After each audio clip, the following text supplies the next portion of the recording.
الله وبركاته مره ثانيه من قناه الكونفاي. معاكم محمد رضا. ان شاء الله النهارده هنتكلم عن امتحان الاس اتش ال الخاص ببنك كيو ام بي والسي اي بي. هنتكلم كان الامتحان بيتكون من تو بورتس. اول بورت نيوميريكال اللي هو جزء الاي كيو، والتاني بورت بالنسبه لي هيكون هو الفيربال. موضوع الفيديو النهارده هيكون خاص بجزء النيوميريكال، بس انا هتكلم عنه في ايه. هو كده يعني الجزء مشروع على اليوتيوب في كذا فيديو وكده، بس الفكره ان حصل شبه ابديت للامتحان، ما عادش بيجي من الملفات المنتشره وكده، بقى بيجي افكار ادفانسد قوي واكتر صعوبه بكتير من الملفات الموجوده على النت معنى صح. فان شاء الله احنا هنعمل سلسله كامله بنشرح فيها اهم الافكار الجديده اللي بتيجي في كيو ام بي والسي اي بي في جزء النيوميريكال. تمام. الفكره كلها ان الامتحان نفسه لما حصل له شبه ابديت يعني بقى شبه قوي وادفانسد قوي، خصوصا في جزء النيوميريكال. ليه؟ الاول كان في بعض البي دي افات المنتشره هو بيجي منها افكار مقاربه ليها شويه، انما حاليا لا بيجي فعلا امتحان تقيل، امتحان حد محتاج حد كويس في الرياضه وكويس في المحاسبه وكويس بصفه عامه في جزء التكنيكال ده. تمام. فان شاء الله السلسله اللي احنا هنعملها دي كل فيديو هنعمله هيكون عباره عن فكرتين لثلاثه بنشرح فيهم الافكار يدوي، مش هنشرح على السبوره، كمان نشرح يدوي في ورقه وقلم بالتفصيل الممل، بحيث ان انا اكون داخل الامتحان ده ضامن كل الافكار اللي هتجيلي في جزء النيوميريكال. وزي ما اتفقنا جزء النيوميريكال هو بالنسبه لي في بنك الكيو ام بي والسي اي بي هو بالنسبه لي جزء الاي كيو. تمام. طب جزء الفيربال بالنسبه لي هناك عباره عن ايه؟ هو جزء الانجليش. حلو. طب اذاكره ازاي؟ ده خلاص احنا قلنا ضن هنعمله سلسله كامله بتشرح. تمام. فانا بالنسبه لي جزء النيوميريكال هو الاي كيو، وانا هعمله سلسله كامله هشرح فيها كل الافكار، بحيث اكون داخل الامتحان ده انا واثق من نفسي هحل كويس ان شاء الله. هو الملف اللي معايا كبير شويه، عشان كده هنقسمه على اكتر من بورت واكتر من فيديو، بس السلسله دي لما تخلص انت داخل امتحان كيو ام بي وسي اي بي انت ضان يا معلم، مفيش حاجه يعني هتقف قصادك باذن الله ومشيئه الله يعني. وبالنسبه للفيربال هو قلنا هو عباره عن انجلش، بيبقى عباره عن قطع بتجيلي فيها يعني الفاظ تقيله شويه او الفاظ جديده علينا شويه. الفكره كلها ان انا احاول اتعود عليها، برضه متوفر ليها ماتيريال، بس يعني بتبقى محتاجه تعود اكتر. هو بيجي منها بس محتاجه مذاكره كتير شويه، وانك تعود ايدك وانك تحاول تقرا كتير الفاظ مختلف في الانجليش. تمام. بس موضوعنا النهارده ان احنا هنتكلم على النيوميريكال بالتفصيل، وهنشرح كل الافكار الموجوده في النيوميريكال بحل يدوي. تمام. وان شاء الله النهارده نقدر نخلص من فكرتين، وان شاء الله في الفيديو ده نقدر نحل كم كويس من فكرتين لثلاثه من اصل افكار كتير. بس زي ما اتفقنا هتبقى سلسله، ولما اخلص السلسله الكامله انت مش هتكون محتاج حاجه ثانيه في جزء النيوميريكال الخاص بكيو ام بي وسي اي بي. تمام. يلا بينا نبدا شرح. بسم الله نتوكل على الله. ان شاء الله هنتكلم على اول فكره معانا. اول فكره هنا عباره عن شركتين، شركه كومنت وشركه انتركول. جايب لي بيرسنتج نسب لمستخدميها في دول، جايب لي في المانيا، جايب لي في فرنسا، جايب لي في بريطانيا، جايب لي في ايطاليا، ريست اوف اوروب وبقيه الدول الاوروبيه. تمام.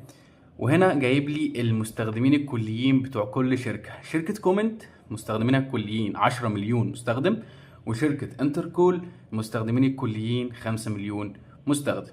تمام. وكل لون بيعبر عن دولته، مثلا اللون ده بيعبر عن ايه؟ عن المانيا، ده بيعبر عن فرنسا، ده بيعبر عن يوكي بريطانيا، وهكذا. تمام. ندخل على السؤال بتاعنا. بيقول لي ايه؟ بيقول لي approximately تقريبا what percentage النسبة of all comment and intercall، النسبة الكلية للشركتين مع بعض، يعني نسبة المستخدمي comment وانتركول فون يوزرز مستخدمينها are comment users in Germany.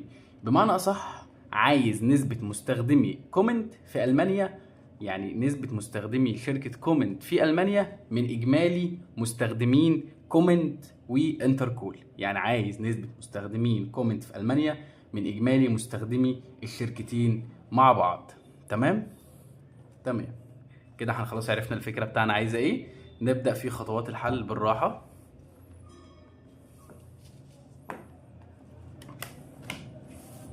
السؤال كده واضح. تمام. انا بالنسبه لي مستخدمي شركه كومنت اليوزرز قد ايه؟ اليوزرز بتوع شركة كومنت قد ايه؟ لو جينا بصينا هنا هنلاقي اليوزرز كام؟ 10 مليون مستخدم. حلو جدا. طب شركة انتركول المستخدمين بتوعها قد ايه؟ 5 مليون. انتركول انتو 5 مليون مستخدم. تمام زي الفل. انت سؤالك كله كان على ايه؟ سؤالي على نسبة المستخدمي كومنت في المانيا. حلو جدا. طب انت في المانيا كشركة كومنت، فين كومنت؟ ادي كومنت. المانيا لونها ايه؟ المانيا اللون ده نسبتها كام؟ 20%. يبقى النسبة بتاع شركة كومنت البيرسنتج الخاصة بشركة كومنت ان جيرماني ايكوال كام؟ 20%. حلو جدا. تمام. طب عدد مستخدمي كومنت في المانيا، احنا عايزين نجيب عدد مستخدمي كومنت في المانيا الاول عشان نمشي خطوه خطوه ستيب باي ستيب كده بالراحه خالص. طب انا اجيبها ازاي؟ طب ما نجيب المستخدمين الكليين في النسبه الخاصه بالمانيا، واحنا اتفقنا نسبه المانيا كام في كومنت؟ 20%.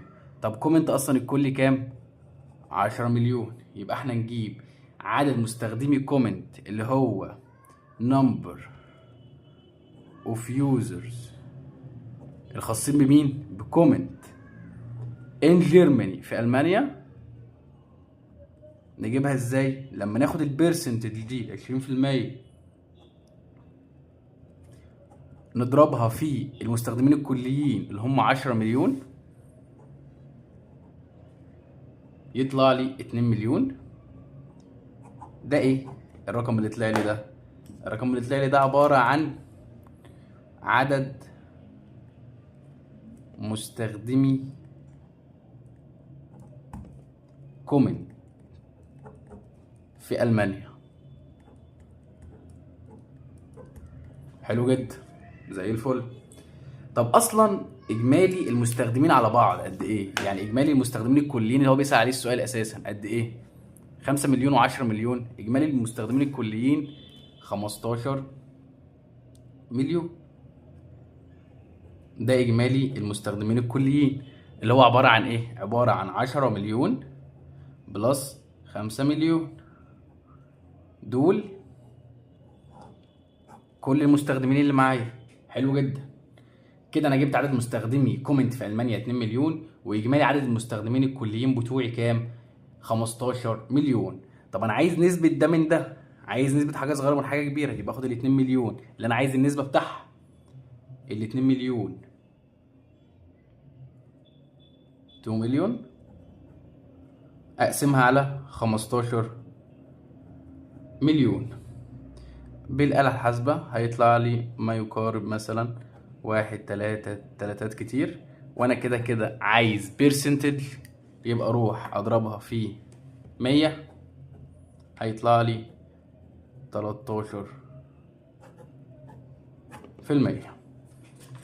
اللي هيبقى الاختيار ده. طبعا الاختيار ده غلط، هيبقى الاختيار اللي قبل الاخير. تمام. فكرنا كلنا عملت ايه؟ عرفت المستخدمين في الدولتين، عرفت نسبة المستخدمين اللي هو طالبها، هو طالب لي كومنت في ألمانيا، فأنا جبت النسبة بتاعه في ألمانيا وجبت الرقم بتاعه اليوزر نفسه النمبر كفاليو مش كبيرسنتج، ده كبيرسنتج أنا ضربتها في النسبة بتاعته.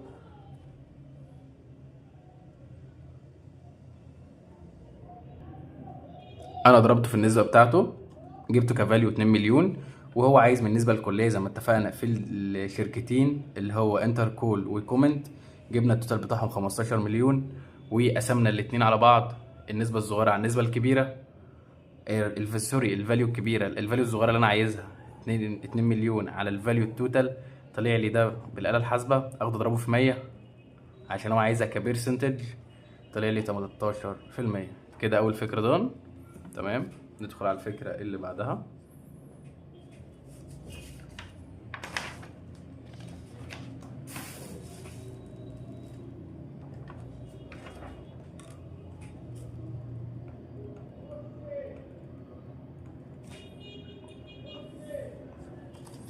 ادي الفكره اللي بعدها، بيقول لي approximately نفس الفكره تقريبا. what percentage النسبه of all comment and intercall mobile phone users are accounted for by Italy. بمعنى اصح عايز يعرف تقريبا كم في المية من اجمالي مستخدمي الشركتين مع الانتركول وكومنت كلهم، يعني الاتنين مع بعض، بيجوا من ايطاليا. كده احنا فهمنا السؤال عايز ايه. عايز يعرف تقريبا كم في المية من اجمالي مستخدمي الشركتين انتركول وكومنت كلهم بيجوا من ايطاليا. تمام، كده احنا فهمنا فكرتنا. نبدأ نحل بالراحة كده.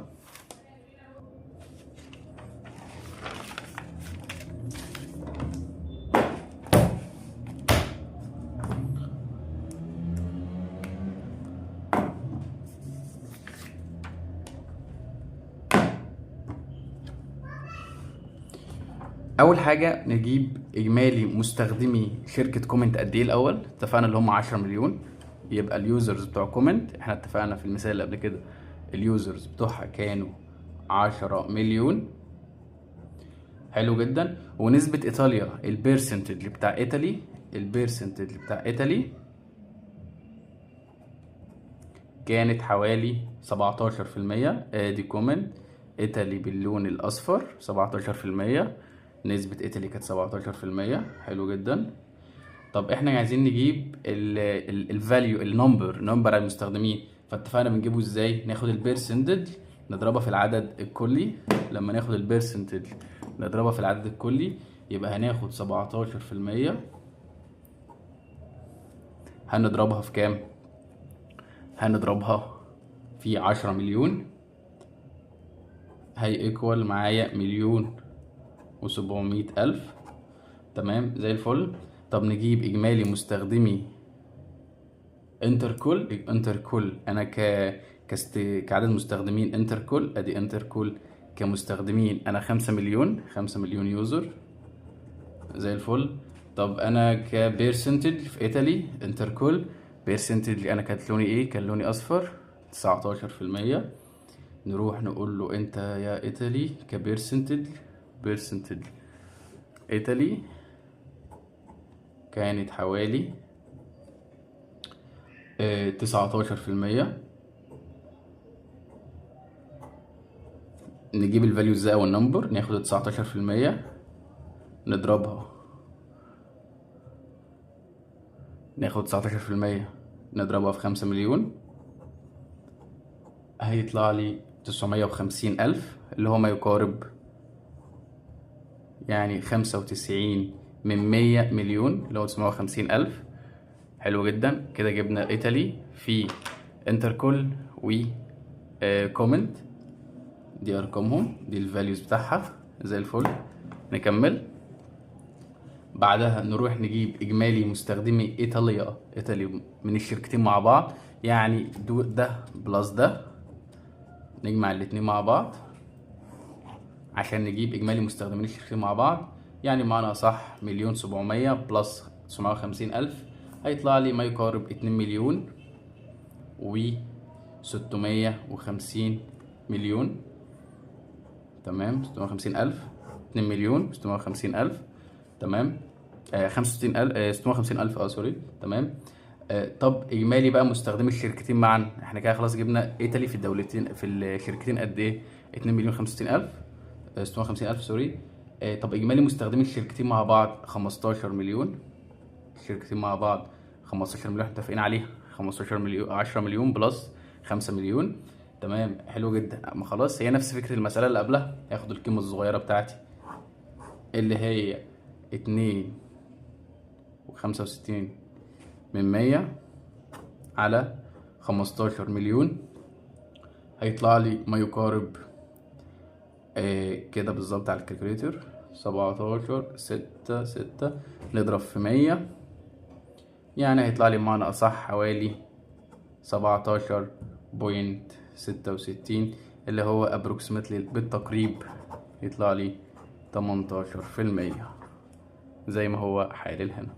تمام كده تاني فكرة ضم معايا، هي نفس الفكرة الأولى ما اختلفتش كتير، يعني نفس الفكرة ونفس الايه الستيب باي ستيب، يعني لما مشينا مع بعض بالراحة ما اختلفتش كتير. كده فكرتين يعتبروا مقاربين لبعض جدا. زي الفل. ندخل على اللي بعده. هنا بيقول لي on average an intercool user makes twice as many calls in minutes as a comment user. What is the intercool إلى، يعني عايز ريشيو comment ratio in terms of network traffic. بمعنى أصح هنا عايز يجيب نسبة النتورك ترافيك ما بين الانتركول والكومنت. خلاص تمام، مفيش مشكلة. احنا عايزين نجيب النتورك ترافيك ما بين الشركتين. حلو جدا. بالراحة نمشي ستيب باي ستيب بالراحة. والفكرة برضو بسيطة. احنا عارفين ان مستخدمين كومنت قد ايه، اليوزرز بتوع كومنت قد ايه، اليوزرز اوف كومنت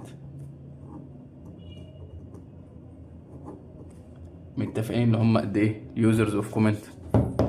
10 مليون. طب يوزرز انتركول، يوزرز اوف انتركول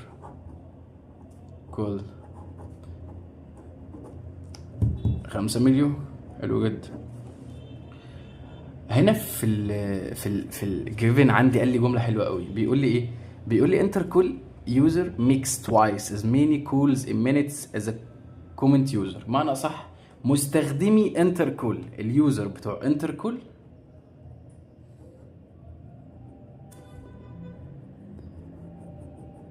مالهم؟ بيعمل ضعف مدة المكالمات، يعني بيعمل توايس ضعف.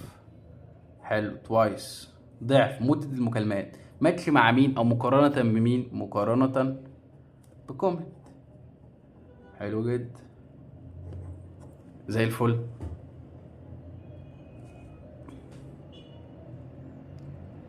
حلو جدا.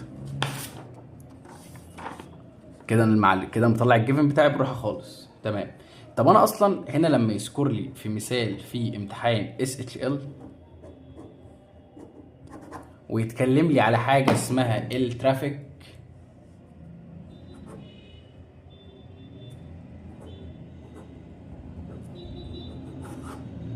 هو ما دام اتكلم على ترافيك في امتحان SHL يبقى انا عارف ان هيبقى ليا قانون استخدمه وامشي بيه. القانون هنا بالنسبه لي بيكون عباره عن ايه؟ عباره عن اليوزرز اللي هو عدد المستخدمين طبعا ده على اي مثال باختلاف الارقام. طبعا عدد المستخدمين مضروب في متوسط دقائق المكالمات، متوسط دقائق المكالمات. تمام. حلو جدا. نمشي بالراحة مع كل شركة من اللي عندنا. نيجي نرجع لشركتنا. انا عندي شركة مين؟ كومنت الاول. تعال نتكلم على كومنت. انت ككومنت نتعامل معاك ازاي؟ طب انا ككومنت اتفقنا ان متوسط نجيب اللهم صل على محمد عدد المستخدمين الاول. كومنت عدد المستخدمين كام؟ 10 مليون مضروبة في متوسط دقائق المكالمات. وانت ايه اللي هنا فوق؟ انتركول بيعمل ضعف كومنت، يعني لو انتركول 2 ده تبع انتركول يبقى توايس ده، يبقى بالنسبة لي كومنت هتبقى كام؟ 1. كومنت هتبقى 1. طبعا دي جيفن بالنسبة لي. تمام. طب انا متوسط دقائق المكالمات هجيبها ازاي؟ ما هو مديها لي كجيفن اصلا. انزل بقى هنا 1 هيديني 10 مليون زي ما هو. زي الفل. زي الفل. تمام. ننزل على اللي بعده. طب انا كانتركول، انا انتركول عدد مستخدمي كام؟ انا اجيب لك انتركول. انا كانتركول عدد مستخدمي كانوا كام في المسألة؟ 5 مليون. 5 مليون اضربها في الرقم اللي انت عليه اللي هو ايه؟ توايس. اصلا توايس بالنسبة لي لو كان 2 صح، ضعفه معنا صح. ادي 2 2 في 5 ب10 مليون، 10 مليون. كده انا جبت لك يا معلم الفاليو اللي انت عايزها اهو. طب خلاص نعمل ده الى ده، 10 مليون يعني 10 الى 10. حلو، على 10 في الواحد على 10 في الواحد يبقى 1 الى 1. انا مشيت لك خطوه خطوه. في 1 الى 1 هنا، 1 3 لا مفيش، يبقى none of this. تمام، دي فكره حلوه، وكده احنا ايه حليناها بسهوله زي الفل. ندخل على اللي بعده.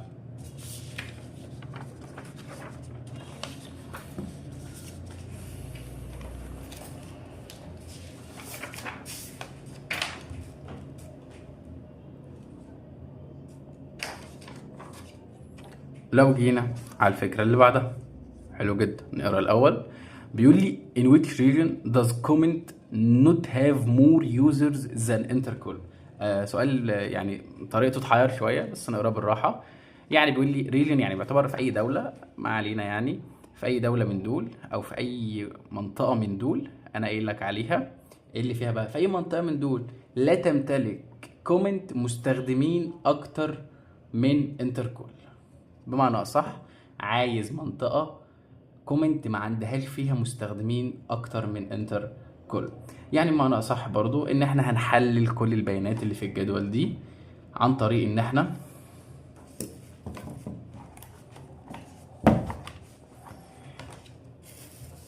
انا عندي كام دولة هنا اصلا في الجدول؟ انا عندي هنا جيرماني، انا عندي هنا جيرماني،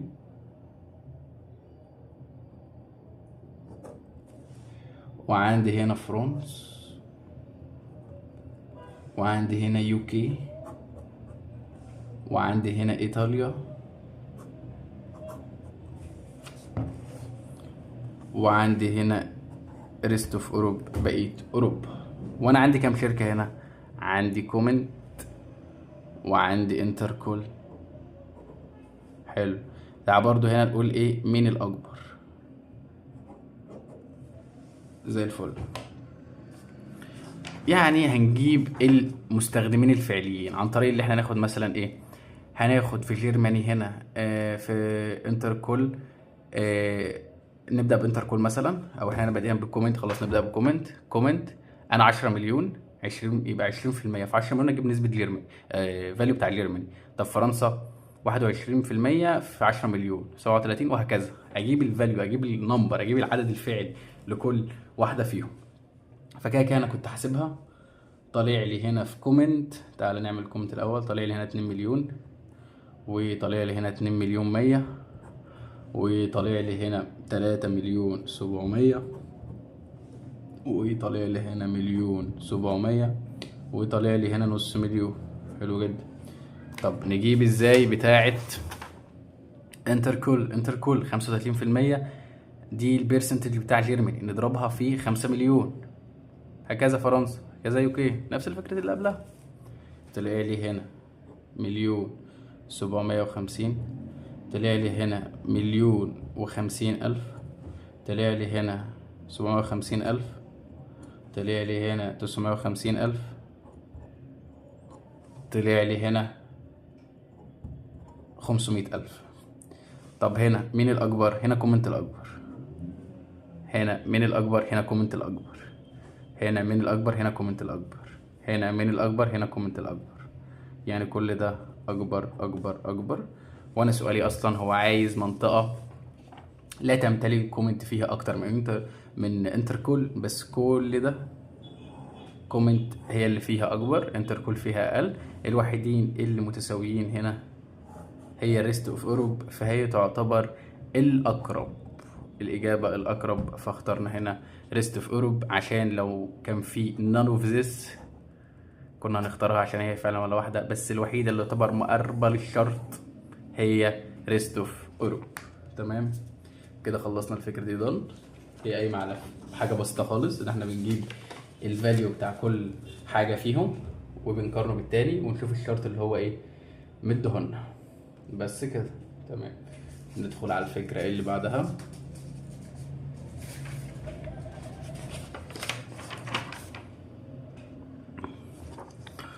هنا بيقول لي if comment has 1.5 times the number of business customers as Intercol, how many non-business customer does Intercol have in Europe. حلو جدا، بالراحه خالص كده. هنا بيقول لي ايه؟ انا عايز عدد العملاء النون بيزنس غير التجاريين، تمام، لشركه انتركول في اوروبا، ماشي، بناء على معلومات ان شركه كومنت عندها 1.5 ضعف عدد العملاء التجاريين مقارنه بانتركول. تمام زي الفل. طب انت اصلا عشان تخليني، يعني مثلا انا بقول لك انا معايا مثلا هقول لك مثلا ابراهيم معاه 50 جنيه، حلو جدا، ومحمد معاه ضعف ابراهيم ب1.5. طب خلاص انا فهمت، هاخد اللي معاه بقى، وتبقى كده ابراهيم معاه كام؟ هاخد اللي معاه واضربه في 1.5 وخلص، تمام. طب انت هنا اصلا بتقول لي اللهم صل على محمد، في شركه عندها نون بيزنس ودوت 1.5 عدد البيزنس التاني او العكس. طب انا اصلا معيش بيز، انا كل الداتا اللي معايا عباره عن شويه بيرسنتج بتتكلم على مستخدمين شركات. فين بقى البيزنس؟ فين بقى النون بيزنس؟ انت اساسا مفيش اي بيانات في الرسم او في نص السؤال دوت ليها علاقه عن نسبه العملاء التجاريين او غير التجاريين، ومفيش رقم بيحدد حجم البيزنس يوزرز او النون بيزنس يوزرز، ومفيش بيانات منفصله، يعني مفيش بيانات مفصله او منفصله لاوروبا في الفئه دي، يعني مفصله عنها. فاهم قصدي؟ يعني بالرغم ان هو عدد المعلومه اللي هو ذكرها الجيفن 1.5 ضعف، بس احنا ما نعرفش اصلا العدد الاساسي عشان نقدر نطلع منه بالنون بيزنس. يعني انا معيش بيزنس نمبرز اوف يوزرز عشان يطلع منه بنون بيزنس، يعني جيفن ناقصه. يبقى في الحاله دي يا ريس انا مش قادر اتكلم، مش قادر اقول حاجه. كان سي جيفن ناقصه، في هنا جيفن ناقصه، تمام. الفكره دي دم برضه زي الفل. ندخل على اللي بعده.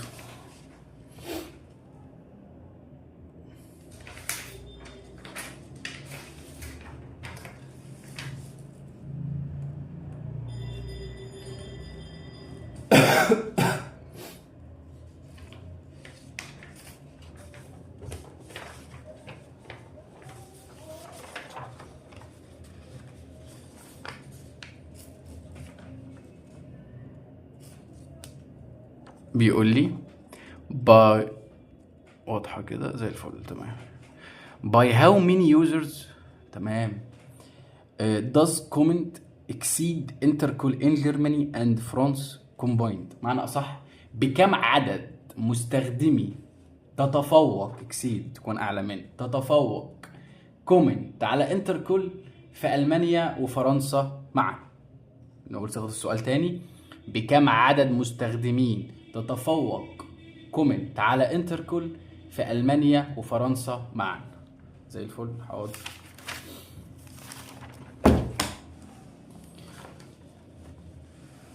بالراحة خالص كده. أنا مستخدمي كومنت قد إيه؟ أنا مستخدمي كومنت 10 مليون، ومستخدمي انتركول قد إيه؟ مستخدمي انتركول 5 مليون. حلو جدا. طب ألمانيا وفرنسا نسبهم قد إيه في كومنت وفي انتركول؟ تمام. أنا كألمانيا، نتكلم الأول على جيرماني.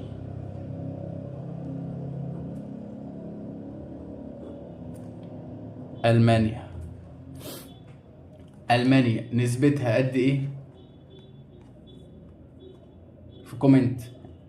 في كومنت نسبتها 20%. ونسبتها قد إيه في انتركول؟ أدي 20%.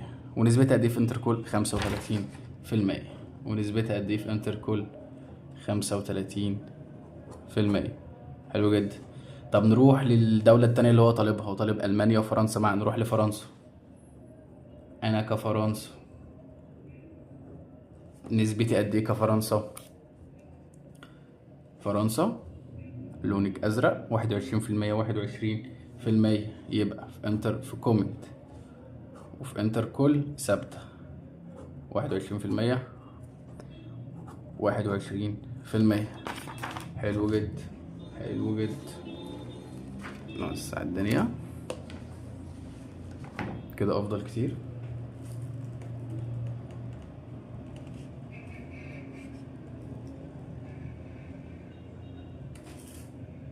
بالنسبة لي الأول أروح أحسب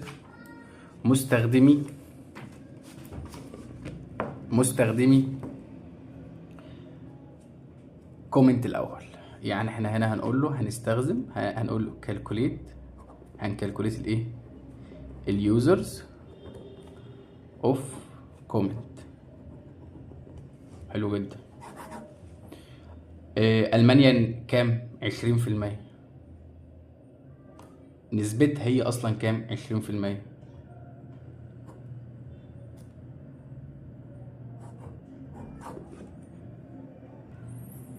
تمام.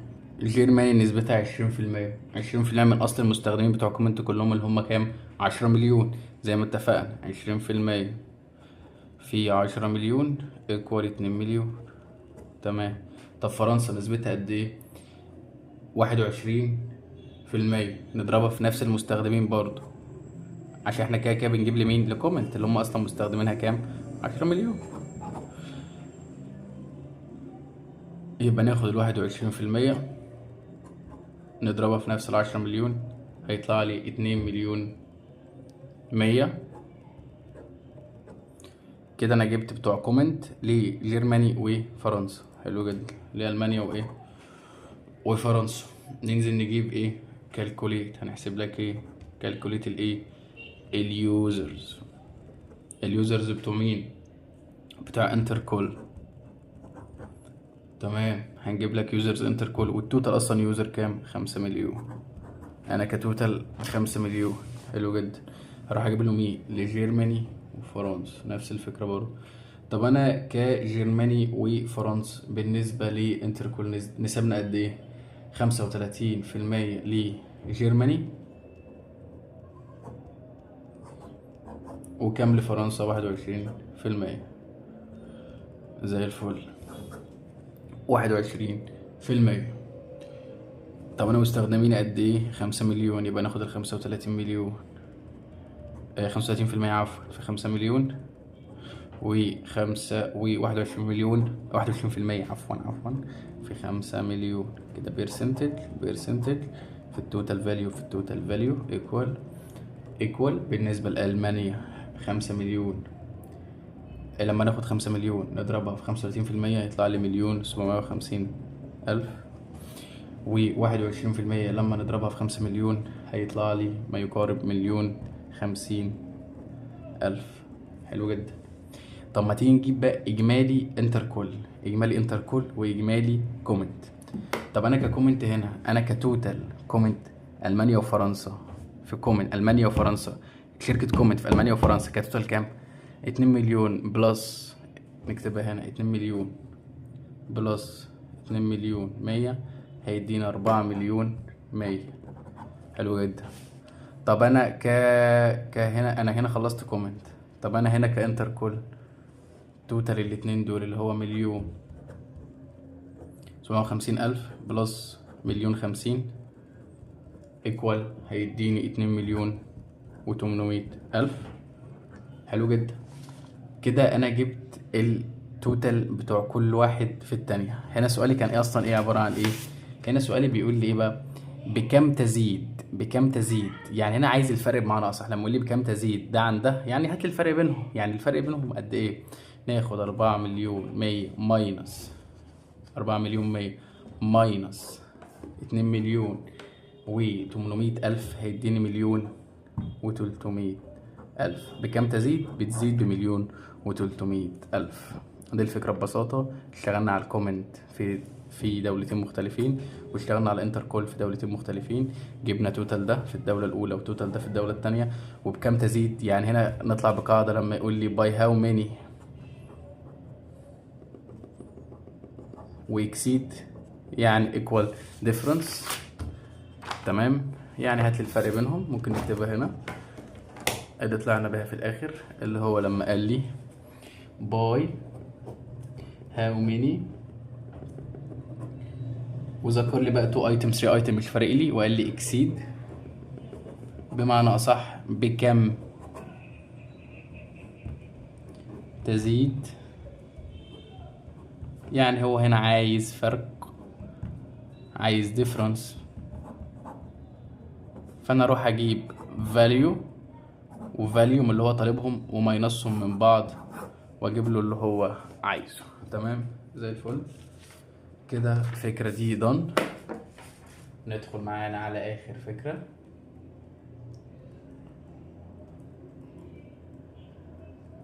اللي هي بتقول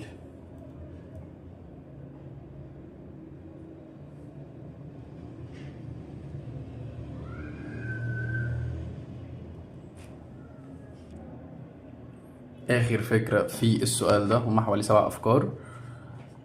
بيقول لي هنا the number of comment users in Italy is forecast to rise at 10% per year, while the number of comment users in Germany is expected to remain constant.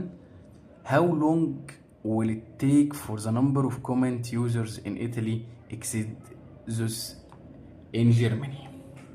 الفكرة كلها في السؤال هنا بيقول لي ايه؟ بيقول لي امتى عدد مستخدمين كومنت في ايطاليا هيتخطى عددهم في المانيا مع تو كونديشن، مع ظرفين او مع شرطين. الشرطين هنا مع علم بما ان بمعنى صح. الكونديشن هنا عندي ايه؟ عندي شرطين هنا. يعني تعال نفصلها بالراحه كده عشان السؤال ده طويل شويه او رخم شويه او محتاج تركيز اكتر. هنا بيقول لي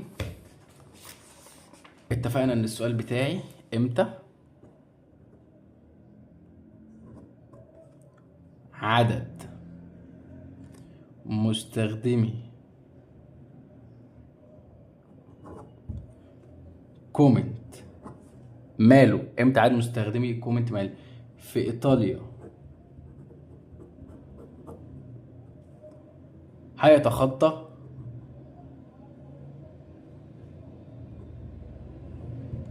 عددهم في ألمانيا. حلو، ده السؤال اللي هو سأله لي. مع العلم أن يعني في تو كونديشن، مع في شرطين، مع العلم أن قول لي شرطين كمان. قال لي ألمانيا ثابتة عند 2 مليون مستخدم، ده اللي هو قاله لي هنا. ألمانيا ثابتة بمعنى صح، يعني ألمانيا ثابتة عند 2 مليون مستخدم مش بتتغير.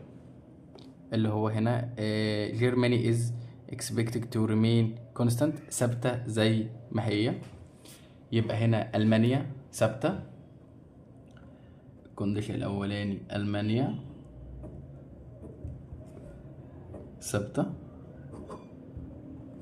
عن 2 مليون. حلو جدا. طب والشرط التاني ان ايطاليا عندها قد ايه؟ قال لك ايطاليا هي هتزيد بمعدل 10%، 10%، وهي اصلا عندها كام؟ 1,700,000. يبقى ايطاليا عندها 1,700,000 وهتزيد بمعدل رايز، هتزيد بمعدل 10% في السنة بير سنويا. كده احنا طلعنا معطياتنا. احنا الفكرة كلها هنا عايز اعرف ان المدة قد ايه، فاحنا نمشيها سنة. احنا اتفقنا السنة الاولى ان في واحدة ثابتة، المانيا ثابتة، يبقى انا هشتغل مع ايطاليا بس. السنة الاولى بالنسبة لي فيرست يير، بالنسبة لي فيرست يير اني هروح اشوف ايطالي اللي هي 1,700,000 اضربها في 10% اللي هي الزيادة. هي هتزيد 10% عن الحد الطبيعي. طبعا الحد الطبيعي بتاعي في الدنيا عبارة عن كام؟ عن 100%، صح؟ فهي لما تزيد اكسيد 10% تبقى 110%. يعني هتعمل مع دي انها كام؟ 110%. تمام. يبقى اروح اضربها في 110% اللي هي 110 على 100 اللي هي بمعنى اصح 100 اللي هي 1 وايه بوينت 10 من 100. هي لو ضربتها 110% هيها هيطلع لي حوالي 1,870,000. 1,870,000. طب انا بالنسبه لي دلوقتي المانيا عندها قد ايه وثابته؟ المانيا عندها 2 مليون. هل هي الرقم ده عدى ال 2 مليون على حسب ما هو ما بيسالني؟ لا، ما عداهوش. الرقم نفسه ما عداهوش. تمام. طب طالما هو ما عداهوش يبقى كده حققنا الشرط؟ لا، يبقى بعد افتر 1 يير، السؤال بعد كل سنه، احنا ما حققناش الشرط بتاعنا. حلو جدا. نيجي للسنه اللي بعدها، هي بتزيد بمعدل كام؟ 10%. يعني ناخد 1,870,000 نضربها في 110%. حلو جدا، هيطلع لي ما يقارب 2,057,000. كده هي حققت الشرط، بقت اكتر من المانيا اللي هي 2 مليون، بقت اعلى. احنا ضربنا في كام مره؟ في 110%. ضربنا في مرتين، والمره الواحده بسنه. احنا ضربنا في اول مره ادي سنه، وضربنا في المره الثانيه ادي السنه الثانيه. يبقى افتر 2 years الشرط بتاعنا هيتحقق. امتى؟ يبقى افتر 2 years. كده اول يعتبر 7 افكار في الملف اللي انا اتكلمت عنه في اول الفيديو. ان شاء الله الفيديوهات الجايه هنتكلم بتفصيل اكتر وملفات اكتر عن ال SHL والنيوميريكال الخاص ببنك QNB وCIB. اتمنى الفيديو يكون عجبكم، واتمنى ان احنا نذاكر اول باول، عشان بعد السلسله دي هنكون مجمعين امتحان من اتقل امتحانات البنوك في مصر. بس كده، واتمنى الفيديو يكون عجبكم. ما تنساش تعمل لنا لايك جميل وتشترك في القناه وتدعمنا، وشكرا جدا. وكان معكم محمد رضا من قناه Account4.